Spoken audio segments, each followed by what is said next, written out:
Hi students, ray optics में आज हम लोग आगे क्वेश्चन स्टार्ट कर रहे हैं क्वेश्चन नंबर 44 से।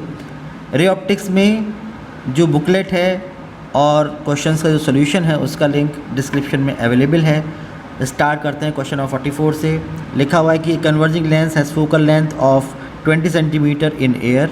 तो कन्वर्जिंग लेंस के लिए पॉजिटिव फोकल लेंथ होती है, तो f is equal to plus 20 centimetre and it is made of a material of refractive index 1.6, तो ANG is given as 1.6. it is immersed in a liquid of refractive index, तो ANL is 1.3. calculate its new focal length। तो जो liquid है, liquid में जब आप dip कर देंगे तो उसकी कितनी फोकल लेंथ हो जाएगी ये आप लोगों को निकालना है। तो क्वेश्चन नंबर हमारे पास है 44। तो देखिए स्टार्ट करेंगे क्वेश्चन नंबर 44 से। 44 में ये गिवन है कि ANG इज़ 1.6 और F suffix A for converging lens it is plus 20 centimetre. इसको जिसमें डिप किया ANL, जिस लिक्विड में डिप किया उसका रिफ्रैक्टिव इंडेक्स 1.3। तो आप लोग पहले फॉर्मूला ड्राइव करेंगे और उसके बाद उसको अप्लाई करेंगे। फॉर्मूला कई बार लिख चुके हैं, आप लिखेंगे फ्रॉम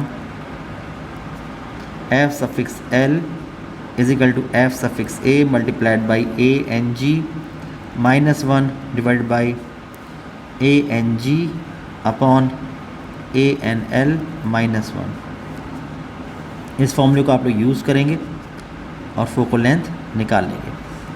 तो F suffix L is equal to ये है plus 20 centimetre multiplied by 1.6 minus 1 divide by 1.6 upon 1.3 minus 1।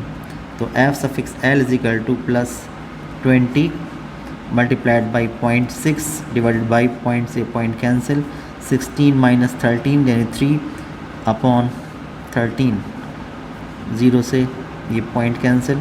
तो F suffix L is equal to 12 multiplied by 13 upon 3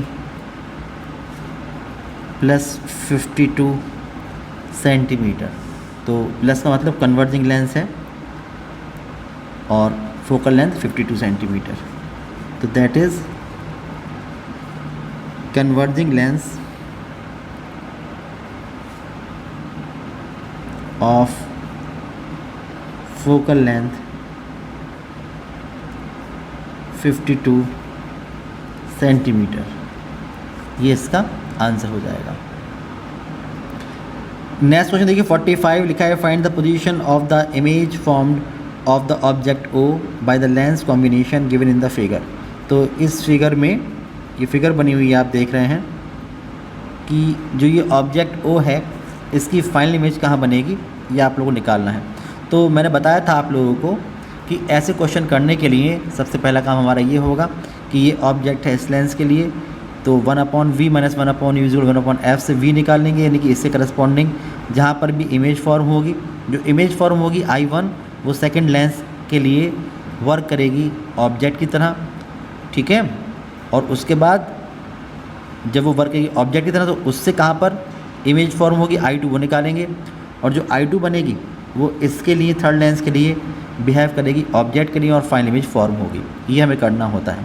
तो आप देखिए जो फर्स्ट लेंस हमारे पास है जिसकी फोकल लेंथ है प्लस 10 सेंटीमीटर, जो पहला लेंस है कॉन्वेक्स लेंस है इसलिए फोकल लेंथ पॉजिटिव है। जो दूसरा लेंस है आप देख रहे हैं कॉनकेव लेंस है, फोकल लेंथ नेगेटिव है। जो तीसरा लेंस है इसकी फोकल लेंथ भी पॉजिटिव बिकॉज ये कॉन्वेक्स लेंस है। तो आप लोग पहले जो O है ये इसके लिए ऑब्जेक्ट है इसलिए U1 साइन कन्वेंशन से आप देखेंगे तो माइनस का 30 सेंटीमीटर ये रहेगा। तो अब आप लिखेंगे कि फॉर लेंस ये मान दिए कि ये लेंस L1 है, सपोज़ ये लेंस L2 है और ये लेंस L3 है। तो आप लिखेंगे कि फॉर लेंस L1 इस लेंस के लिए आप लिखेंगे कि O इज़ ऑब्जेक्ट। जब O इसके लिए ऑब्जेक्ट होगा तो U1 is equal to minus 30 centimetre, 1/V1 minus 1/U1 is equal to 1/f1, ये फॉर्मूला आप यूज़ करोगे। तो 1/v1 is equal to 1/f1 plus 1/u1। तो 1/v1 is equal to 1/f1 की जगह आप लिखोगे प्लस 10 सेंटीमीटर एंड प्लस 1/-30। तो 1/v1 is equal to 1/10 minus 1/30, ये हो जाएगा। तो 1/v1 एलसीएम लेंगे तो 30, ये हो जाएगा 3 minus 1, 1/v1 is equal to 2/30 is equal to 1/15। तो इसका मतलब v1 is equal to plus 15 centimetre. तो जो पहला लेंस है उससे 15 सेंटीमीटर आगे ये बनेगी इमेज। अब आप इमेज बनाएंगे, देखिए रे डायग्राम बनाने के लिए ये लाइट रेस चलेंगी O से, और 5 तो ये हो गया और 10 ये यहाँ पर ये बनेगी इससे इमेज, तो ये बनेगा I1। तो यहाँ पर लाइट रेस आएंगी, जहाँ तक ये लेंस है यहाँ तक तो सॉलिड बनाइए और फिर डॉटेड, जहाँ तक ये लेंस है वहाँ तक सॉलिड बनाइए और फिर डॉटेड, ये। तो ये I1 बन गया। ओके, आप देख रहे हैं कि यहाँ से लेके यहाँ तक ये हो गया V1 is equal to plus का 15 सेंटीमीटर। अब दूसरे लेंस से जो डिस्टेंस रहेगी उसकी ये 10 सेंटीमीटर है। तो जो हमारे पास दूसरा लेंस है उसके लिए ये वर्क करेगा ऑब्जेक्ट की तरह। तो आप लिखेंगे कि जो U2 होगा ये कितना हो जाएगा प्लस 10 सेंटीमीटर और इसकी फोकल लेंथ है माइनस 10 सेंटीमीटर। तो आप लिखेंगे कि फॉर लेंस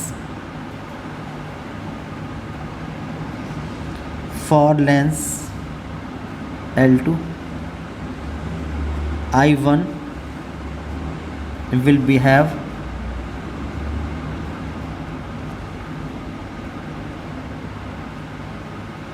एज ऑब्जेक्ट।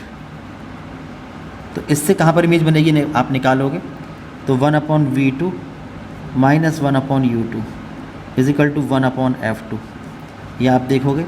तो 1/v2 is equal to 1/f2 plus 1/u2।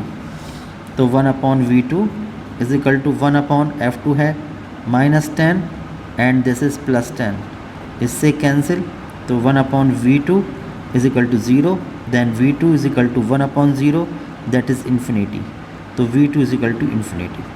तो parallel to the principal axis, इसका मतलब कि जो लाइट रेज होंगी ये parallel to the principal axis हो जाएंगी।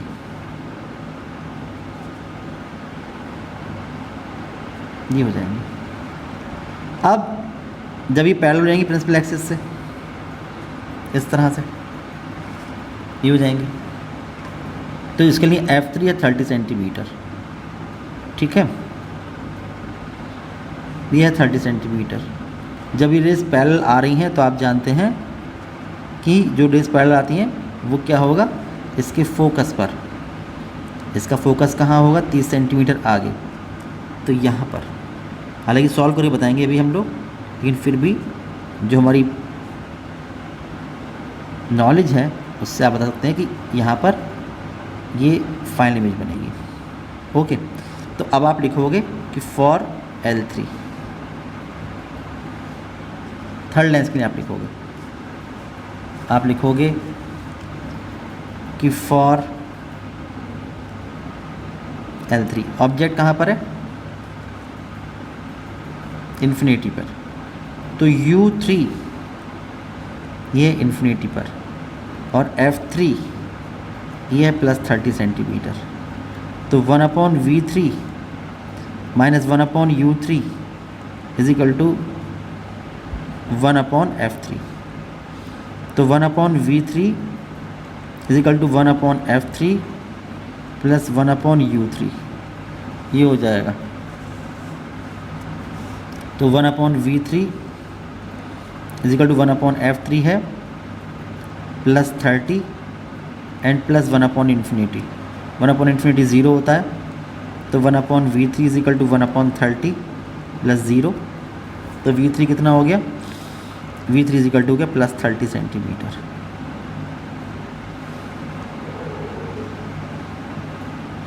तो जो थर्ड लेंस हमारे पास है ये, इससे 30 सेंटीमीटर आगे ये होगा v3 प्लस 30 सेंटीमीटर. तो आप लिखेंगे इस बात को कि सो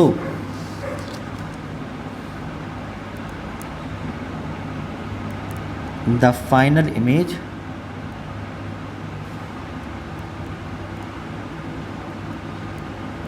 I3 will be 30 centimeter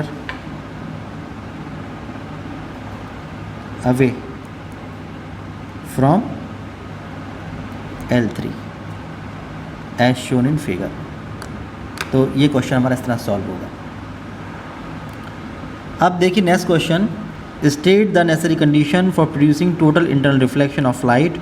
draw ray diagram to show how specially designed prism make use of total internal reflection to obtain inverted image of the object by the deviation of rays to 90 degree and to 180 degree. तो ये question solve करने के लिए आप जानते हैं कि जो टोटल इंटरनल रिफ्लेक्शन है उसकी कंडीशन हम ऑलरेडी बता चुके हैं. दो कंडीशन होती हैं कि एक तो जो लाइट रे है वो हमेशा डेंसर टू रेयर मीडियम जाए, और दूसरी बात ये कि जो एंगल ऑफ इंसिडेंस होगा उसकी वैल्यू क्रिटिकल एंगल से ज़्यादा होगी. उसके बाद वाला जो पार्ट है क्वेश्चन नंबर 44 में 46 में, वो आप देखिए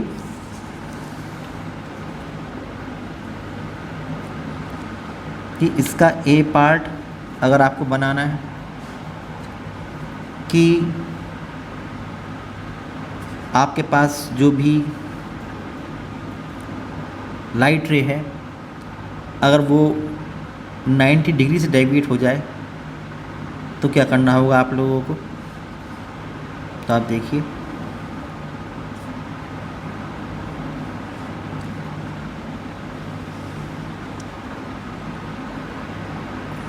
ये प्रिज्म है आपके पास, राइट एंगल प्रिज्म है, ए बी सी. यहाँ पर ये ऑब्जेक्ट रखी है, सपोज़ ये एक ऑब्जेक्ट है पी क्यू. यहाँ से लाइट रेज चलेंगी, नॉर्मल इंसिडेंस होगा इसलिए बिना डेविएशन के पास हो जाएंगी.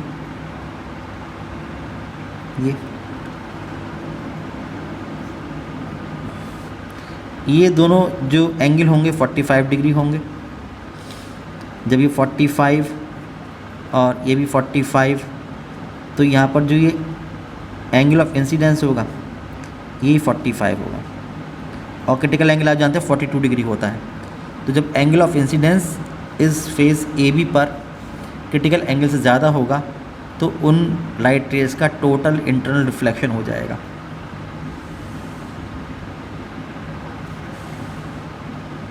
वो फिर से यहाँ पर जो फेस ए सी है यहाँ पर इनका नॉर्मल इंसिडेंस होगा, विदाउट एनी डेविएशन यहाँ से निकल जाएंगी. और आप देखिए पी करस्पॉन्डिंग पी डैश और क्यू करस्पॉन्डिंग क्यू डैश ये मिलेगा. तो आप देख रहे हैं कि यहाँ पर जो ऑब्जेक्ट थी उसका डेविएशन 9 डिग्री से हो गया है. ऐसे ही अगर आप चाहते हैं कि 180 डिग्री से इसका डेविएशन हो जाए तो इसके लिए इसी प्रिज्म को आप रख दोगे इस तरह से.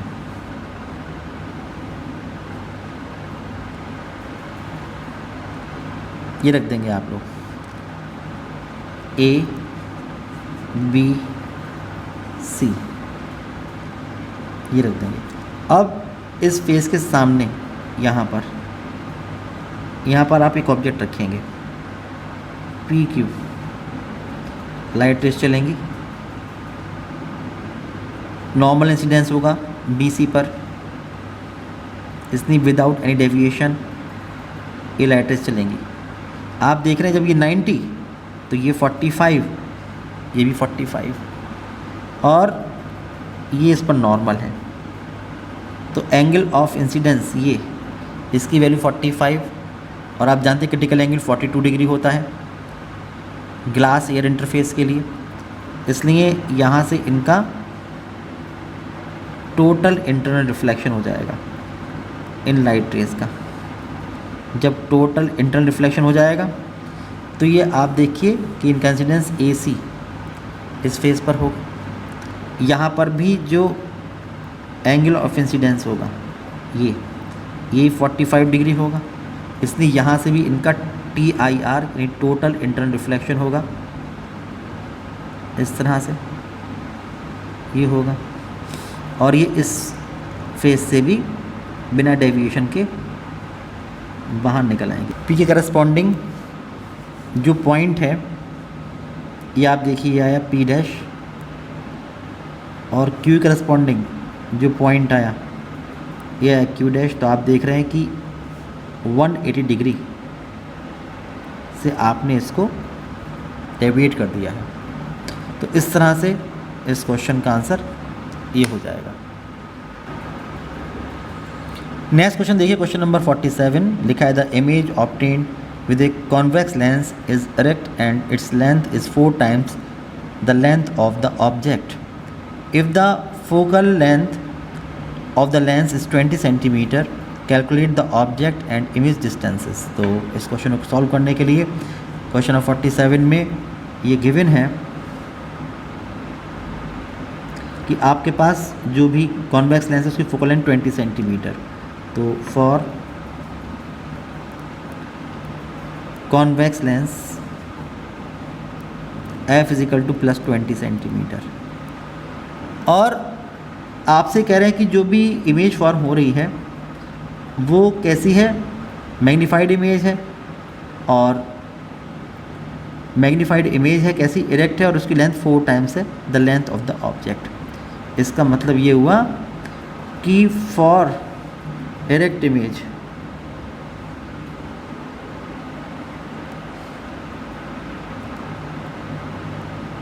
Of 4 times of size 4 times the size of the object। तो जो उसका लीनियर मैग्नीफिकेशन हो गया m, ये हो गया +4, क्योंकि आप जानते हैं m = कितना होता है YI/YO। तो YI/YO जो होगा वो +4 हो जाएगा। ठीक है भाई, ये हो जाएगा। तो आप लोगों को V और U निकालना है, तो यहाँ से आप लिखोगे कि m की वैल्यू आप जानते हो, m = V/U +4, इसलिए V = 4U। ये इक्वेशन नंबर 1। आप जानते हैं कि जो U होता है वो हमेशा नेगेटिव होता है, तो आप मान लीजिए कि if U = -x then from 1 जो V हो जाएगा यहाँ से अगर आप देखोगे तो वो -4 × x ये हो जाएगा। ठीक है,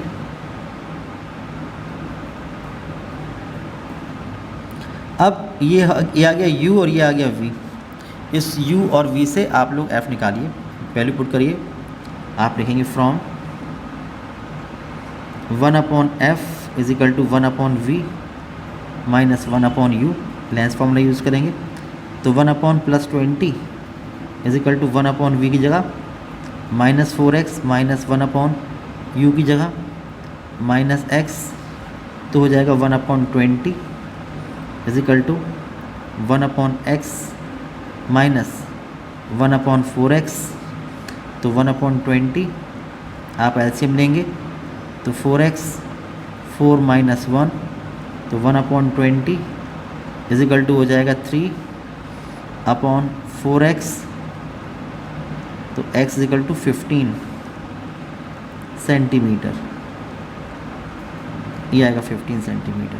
तो अगर आप यहाँ से देखेंगे u, तो u का जो विद साइन वैल्यू है वो -x है। तो आप लिखेंगे कि फ्रॉम 2 एंड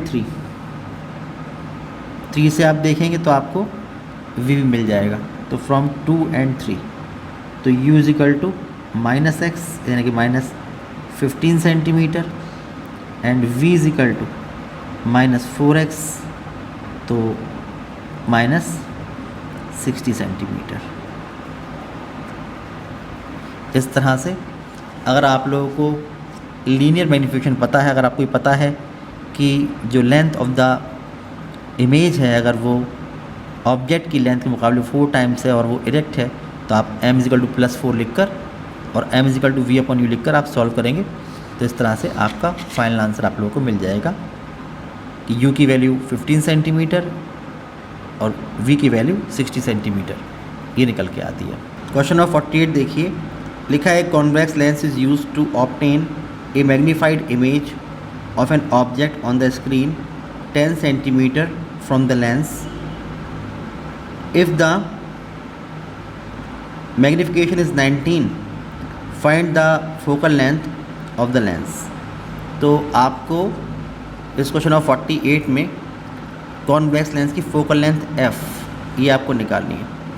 जो स्क्रीन रखी हुई है उसकी डिस्टेंस है 10 सेंटीमीटर।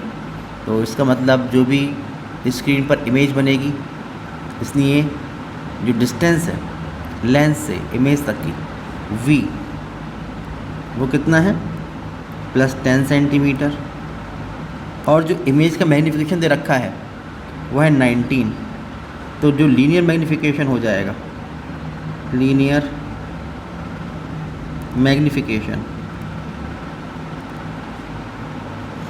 m ये दिया है 19। और जब आप विद साइन देखेंगे तो आप जानते हैं कि जो इमेज फॉर्म होगी स्क्रीन पर वो रियल होती है और रियल इमेज जो होती है वो इन्वर्टेड होती है, इसलिए नेगेटिव साइन रहेगा।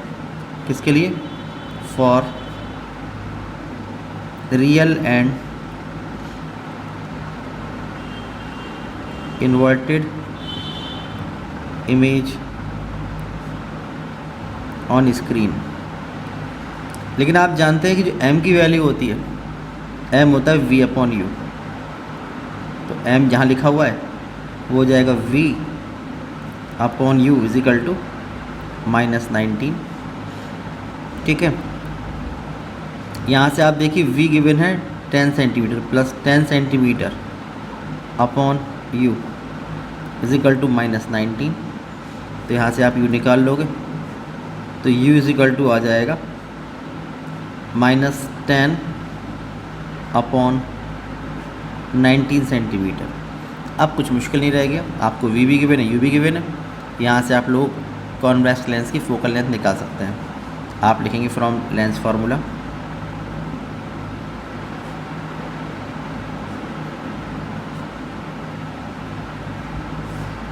(1/f) is equal to 1/v minus 1/u।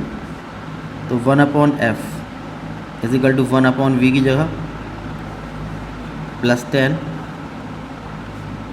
Minus इधर रखा है -10/19। तो माइनस माइनस प्लस हो जाएगा, तो 1/10 और प्लस ये 19 पहुँचेगा ऊपर, तो 19/10। तो आप देखेंगे यहाँ से कि 1/f is equal to 1/10 and 19/10 को जब आप ऐड करेंगे तो 20/10 तो हो जाएगा 2। तो फोकल लेंथ जब आप यहाँ से निकालेंगे तो f इज इक्वल टू हो जाएगा 1/2 सेंटीमीटर या 0.5 सेंटीमीटर। तो आप देख रहे हैं पॉजिटिव निकल के आ रही है, तो +0.5 सेंटीमीटर, और प्लस का मतलब होता है कॉन्वेक्स लेंस। तो एक कॉन्वेक्स लेंस चाहिए होगा आप लोगों को इस पर्पज़ के लिए, जिसकी फोकल लेंथ 0.5 सेंटीमीटर होगा। तो कॉन्वेक्स लेंस रिक्वायर्ड होगा। तो इस तरह से इस क्वेश्चन का आंसर हमारे पास आ गया है।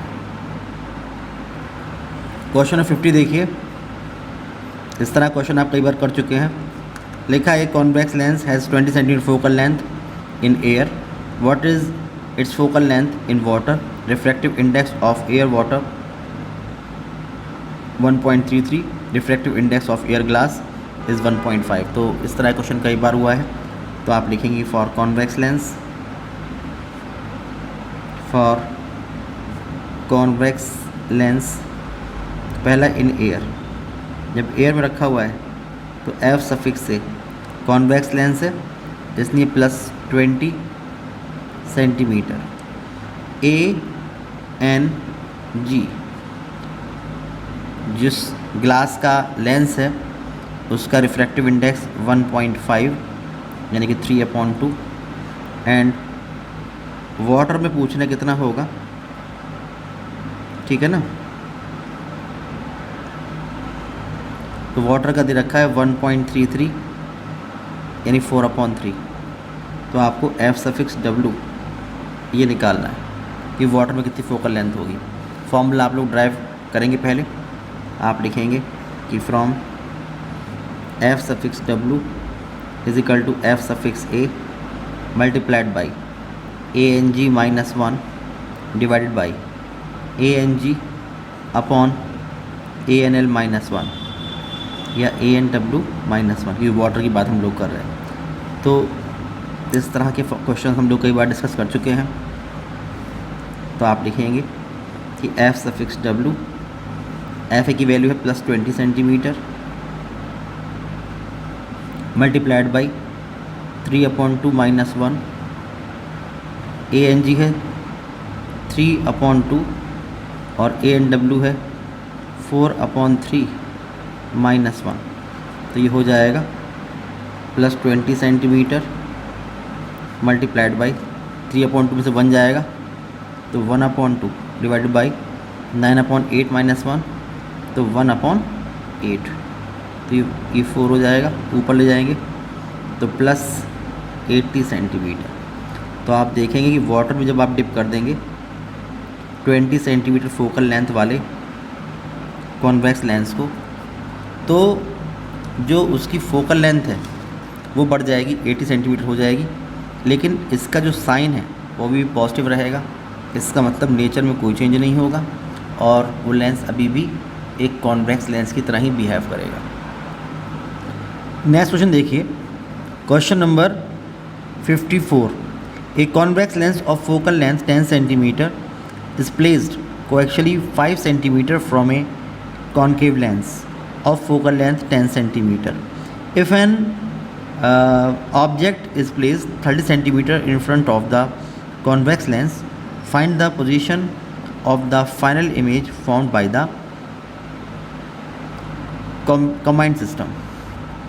Combined system होना चाहिए। Question number 54। ये क्वेश्चन है कि कोएक्शियली दो लेंस रखे हुए हैं। एक लेंस हमारे पास है कॉन्वेक्स लेंस, एक लेंस है कॉनकेव लेंस। दोनों की फोकल लेंथ 10 सेंटीमीटर। सपोज़ ये लेंस L1, सपोज़ ये लेंस L2। इसकी फोकल लेंथ पॉजिटिव होती है तो F1 is equal to +10 centimetre, और इसकी फोकल लेंथ नेगेटिव होती है तो F2 is equal to -10 centimetre. इनका जो सेपरेशन है ये 5 सेंटीमीटर है, ये है 5 सेंटीमीटर। इसके सामने यहाँ पर एक ऑब्जेक्ट रखी हुई है और जिसकी डिस्टेंस यहाँ से गिवन है 30 सेंटीमीटर, ठीक है, ये गिवन है 30 सेंटीमीटर। अब फाइनल इमेज कहाँ बनेगी आप लोगों को निकालना है। इस तरह क्वेश्चन हमने डिस्कस किए हैं पहले भी, और मैंने आपको बताया था कि इस क्वेश्चन को करने के लिए पहले आप लोग इसकी इमेज बनाएंगे इस लेंस से। जो इमेज फॉर्म होगी वो इसके लिए वर्क करेगी ऑब्जेक्ट की तरह, और फिर फाइनल इमेज बना देंगे। ये करना होगा। तो आप देखिए, आप लिखेंगे पहले कि फॉर लेंस L1, तो उसके लिए जो ये 30 सेंटीमीटर है ये U होगा। तो आप लिखेंगे कि U1 is equal to -30 centimetre. तो आप लिखेंगे for Lenz L1, for Lenz L1 O is object,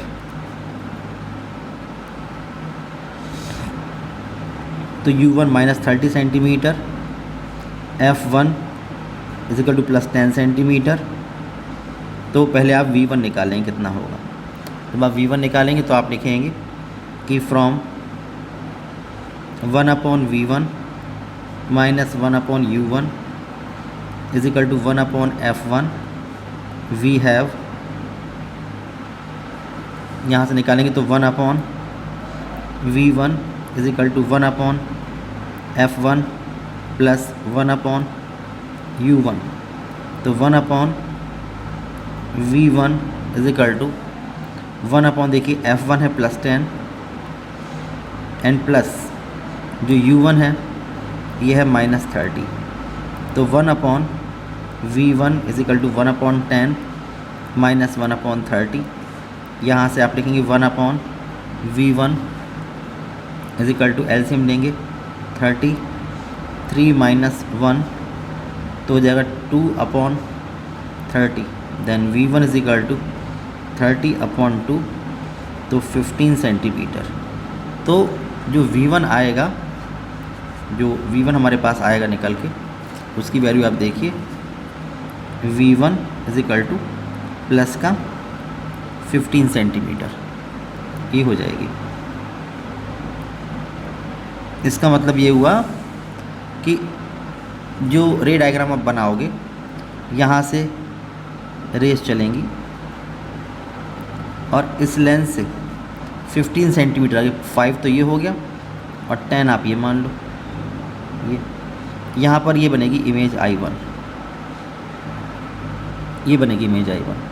तो जहाँ तक ये लेंस है वहाँ तक तो सॉलिड रेज जाएंगी और उसके बाद डॉटेड बनाइए।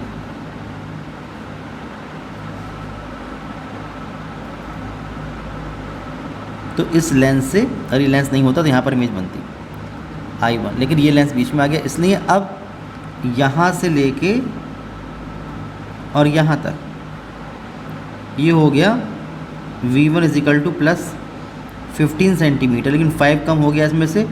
तो आप देखिए कि जो ये बचेगा, अब ये जो I1 है ये इसके लिए वर्क करेगा ऑब्जेक्ट की तरह, इसलिए ये हो गया U2। कितना हो गया, 15 में से 5 कम कर दीजिए, इस तरफ है इसलिए प्लस का 10 सेंटीमीटर ये हो गया। अब आप लिखेंगे for lens L2, for lens L2, जिसके लिए आप लिखेंगे कि I1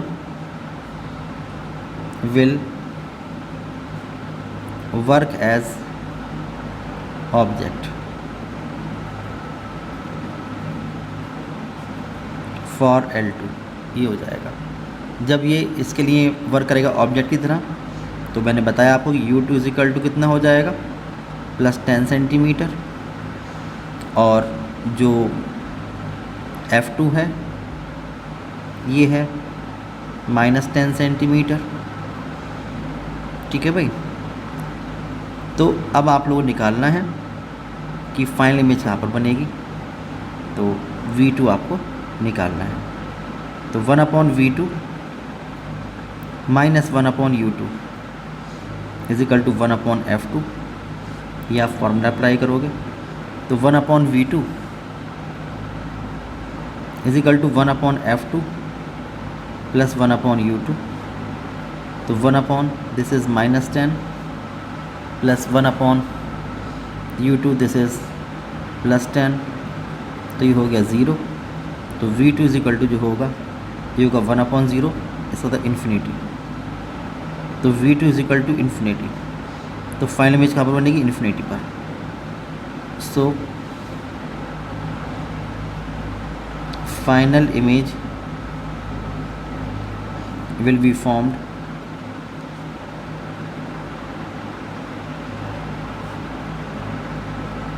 at infinite। Ray diagram में पहुंचेंगे कि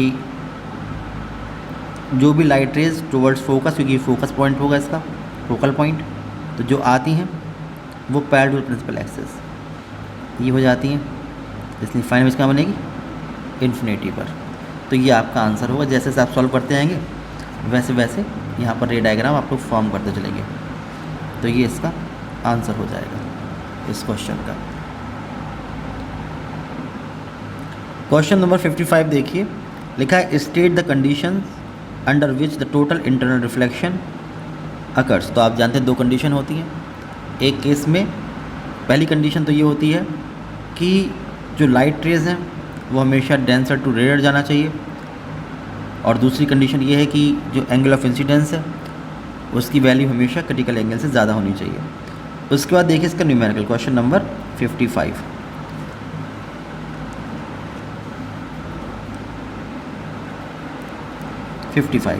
लिखा है लिखा है कि one face of the prism with A refracting angle of 30 degrees coated with silver, A ray incident on the another face at an angle of 45 degree is refracted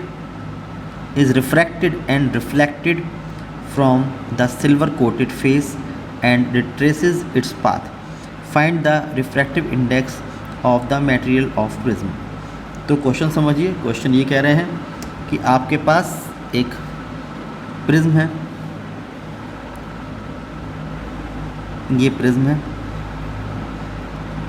और ये जो प्रिज्म एंगल है ए, इसकी वैल्यू है 30 degree. ये silver coated इसका face है। अब क्वेश्चन में ये कहना चाहते हैं कि आप देखिए ये इस पर नॉर्मल है, लाइट रे 45 डिग्री के एंगल पर ये इस तरह से आप डालते हो, तो यहाँ पर ये आई की वैल्यू है 45 डिग्री, और उसके बाद जो लाइट रे है ये इस सरफेस पे जाकर टकराती है, इससे रिफ्लेक्ट, पहले यहाँ पर ये लाइट रे इसके अंदर एंटर करेगी, पहले ये इस फेस से ए बी से क्या होगी, रिफ्रैक्ट होगी, यहाँ पहुँचेगी, फिर रिफ्लेक्ट होगी, फिर रिफ्रैक्ट होगी, और फिर यहाँ से बाहर निकल आएगी। तो उसके लिए क्योंकि ये अपने पाथ को रिट्रेस कर रही है, इसलिए ज़रूरी है कि इसके सरफेस पर इसका नॉर्मल इंसिडेंस होना चाहिए, ये तभी ये अपने पाथ पर वापस लौटेगी। जब नॉर्मल इंसिडेंस होगा, जब इस सरफेस के लिए आई ज़ीरो होगा तो आर भी ज़ीरो होगा, उसी डायरेक्शन में वापस आएगी और इस तरह से बाहर निकल जाएगी। तो आप देख रहे हैं कि जब ये 30 और ये 90, तो ये 60 और फिर ये 90, ठीक है, ये पूरा 90 और ये 60, तो ये कितना हो जाएगा, ये जो एंगल होगा,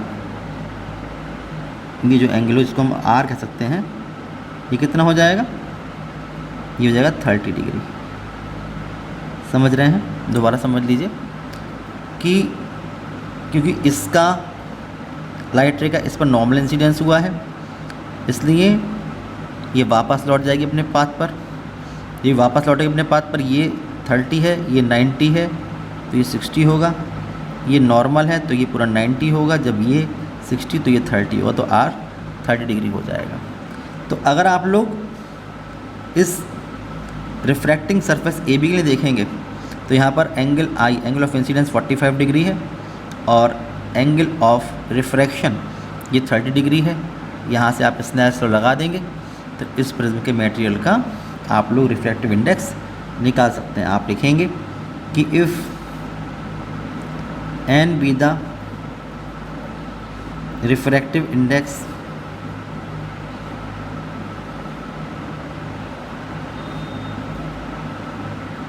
of the material of prism